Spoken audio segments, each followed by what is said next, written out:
Hey, what is up everyone? Today I'm going to be showing you this incredible Songbird build that literally gives you infinite RAM. And what this is going to involve is, it's going to involve a glitch. Or technically, possibly a huge bug that they're going to be patching here soon.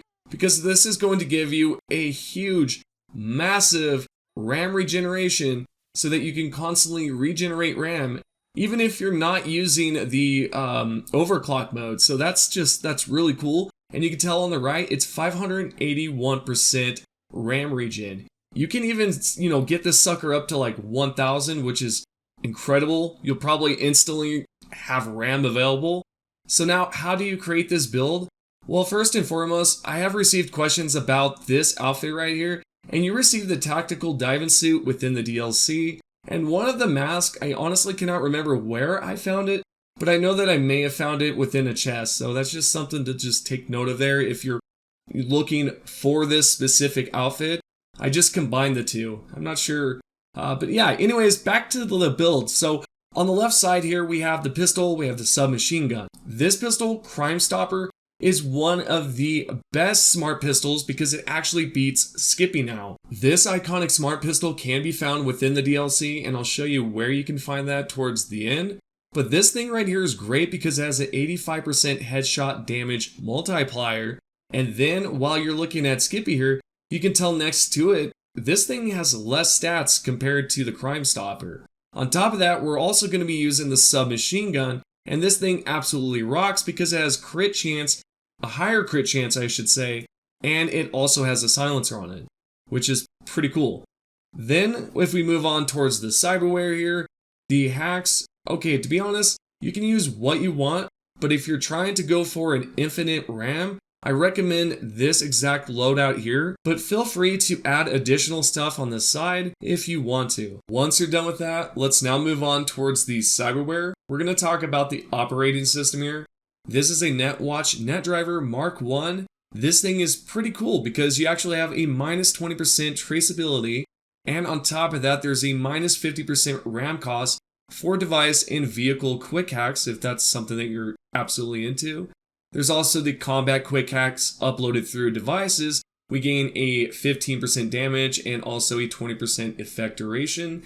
This right here for the optics is a Kuroshi Sentry optics, and this is going to help out with quick hack damage as well as bonus stealth damage. Not only that, there's also the intelligence attuned because we do gain a 0.05% to all dealt damage per an attribute point. Moving on towards hands, we obviously need a smart link in order to use these smart weapons, and also including there's the weapon damage per an attribute point for the intelligence attuned, and we do have some quick hack damages and RAM regen for that as well. And then moving on towards the circulatory system here, on the left we have Biomonitor, which will automatically heal us if our health does drop below 35%, and it has the technical ability attuned.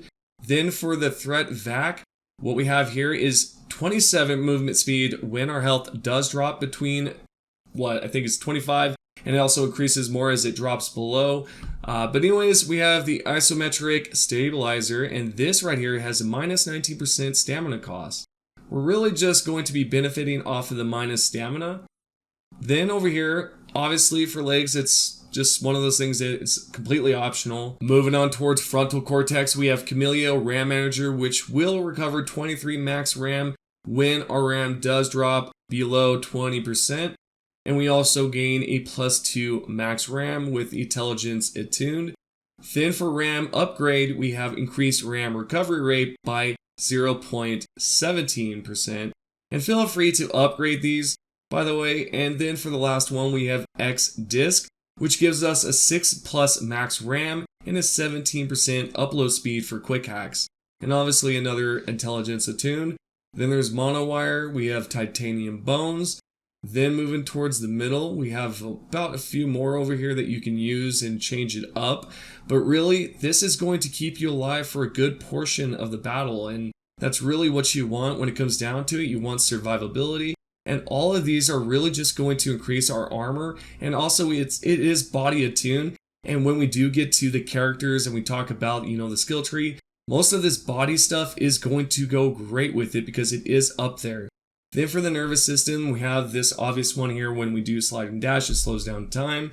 Then for integumentary system, again, some of this is just for armor to keep us alive. So really nothing too much to explain here, but there is some body attune and there's also some other things to help with damage. But this is pretty much it.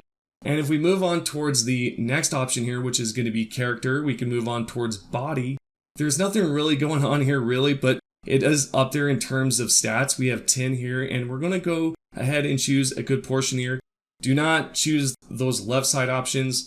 Moving on towards reflex, 16 here. We're going to choose the left side only for these because honestly, the top one is really just going to benefit you with assault weapons. And then on the right, it's for, mainly SMGs. So really not needed because you're just going to reload things. And honestly, I don't think you really need to reload that fast, considering we're going to be using quick hacks. And then on the bottom here, this is really just to traverse fast. Really nothing too special there to talk about.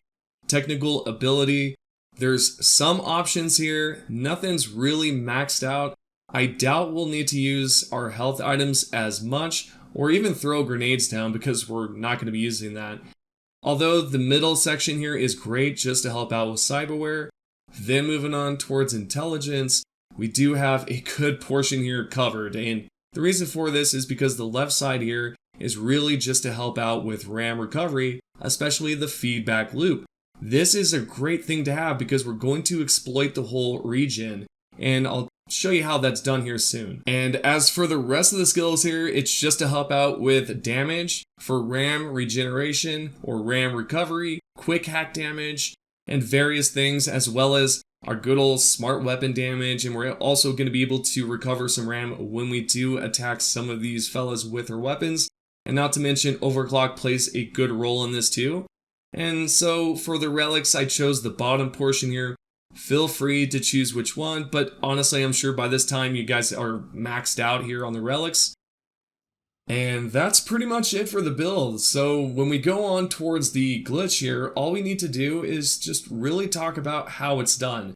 I believe it is one, and really what we're going to do here is we're going to use our cripple movement, then we're going to use synapse burnout, cyberware malfunction, and overheat in that order. You can also mix it up. Really, we're just trying to put it in a queue. And when you do this and you check your regeneration, you're going to see that it's boosted up quite a lot. If you go to this area where I'm at, which is right towards the left side of the mall, there's going to be this area here. You can take out a good portion of the enemies using this method, and you can boost your RAM regeneration up to 200% from one shot. Even higher, it just depends on how many you stack up with the queue, and you can continuously do this. You can also respawn them fairly fast by heading towards the pier underneath and then heading back towards this general area. Hope that you guys have enjoyed the video so far. I'm going to let the rest be more of just a preview of how this build works, but I hope that you guys have enjoyed it so much, and if you have any questions, comment down below. Thank you so much, and I'll see you all on the next video.